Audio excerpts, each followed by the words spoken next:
ও আল্লাহ, জানতে চাই কিয়ামতে আমার সাথী হবে কে জান্নাতে? আল্লাহ বললেন, সাহিবুকা ফিল জান্নাতি জাযা, কিয়ামতের দিন বিচারের শেষে তোমার সাথী হবে একজন কসাই।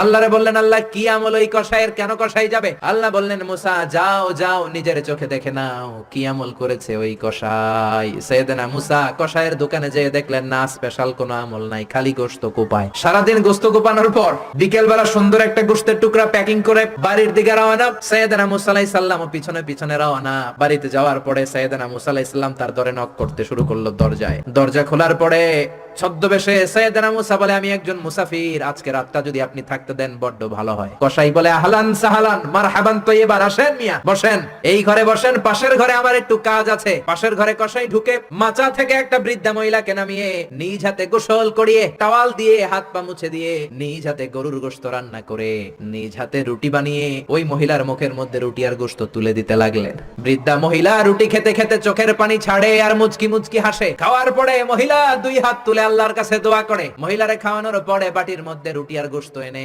কসাই বলে, ও ভাই মুসাফির, আপনার রাতের খাবার খান, রাতের খাবার খেয়ে আপনি ঘুমিয়ে যান, সকালে যাবেন আপনি আপনার পথে, আমি যাব আমার দোকানে। সাইয়েদনা মুসা বলেন, পরে খাবো, আগে বলো বৃদ্ধা মহিলাটাকে। কসাই বলে, এই মহিলাটা ছাড়া দুনিয়ায় আমার আর কেউ নাই, আমি ছাড়াও এই মহিলাটার আর কেউ নাই, এই মহিলাটার কেউ নাই, এই মহিলাটা হলো আমার জনম দুঃখিনী মা, মা ছাড়া আমার পৃথিবীতে আর কেউ নাই, আমি ছাড়াও আমার মায়ের আর কেউ নাই। সাইয়েদনা মুসা বললেন, পাশের রুম থেকে তোমার মা কি দোয়া করেছে? বিড়বিড় বিড়বিড় করে একটা শব্দ কানে আসলো, অস্পষ্ট আওয়াজ, কি বলেছে আমি বুঝি নাই, কি দোয়া করেছে তোমার মা বলো। কসাই বলে, গত 20 বছর যাবত আমার মা একটা পাগলা দোয়া করে, আমি জানি কোনোদিন এই দোয়া কবুল হবে না। সাইয়েদনা মুসা বললেন, আরে ভাই বলোই না, কি দোয়া? কসাই বলে, আমার মা আমার উপর খুশি হয়ে প্রতিদিন খাওয়ার পরে হাত তুলে আঁচল পেতে আল্লাহর ডেকে বলে, আল্লাহ, ও আল্লাহ, শুনেছি এই জামানার বনি ইসরাইলের সবচেয়ে বড় পয়গম্বর মুসা কালিম, উনি নাকি সবচেয়ে বড় নবী।